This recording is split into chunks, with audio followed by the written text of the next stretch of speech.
Today we're comparing two of the most advanced AI video generators out there, Google VO3 and Stable Video Diffusion.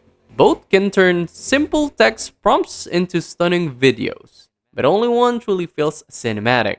Now, both of these tools promise realistic motion, sharp details, and creative control. However, they work in completely different ways.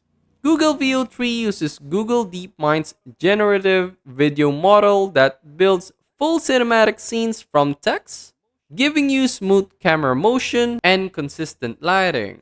Stable Video Diffusion, meanwhile, is open source, meaning you can fine tune it, customize styles, and run it locally for endless experimentation. But when I tested them with the same exact prompt, the results were shocking. Here's the key difference. VO3 is built for creators who want cinematic storytelling. It's almost like having a director's assistant that turns your idea into a film scene. Stable Video Diffusion is for creators who love control. You can tweak styles, edit frame consistency, and even merge it with other AI tools. So if you want plug-and-play realism, VO3 wins. And if you want creative freedom and full customization, Stable Video Diffusion takes it. In short, VO3 is best for filmmakers, storytellers, and marketers who want professional quality AI footage. Stable Video Diffusion is best for digital artists and anyone who wants to push creativity to the edge. Both are game changers, but for completely different reasons. Now, you've seen how both perform. I'll show you how to combine them, generating cinematic scenes in VO and fine-tuning them in Stable Video Diffusion.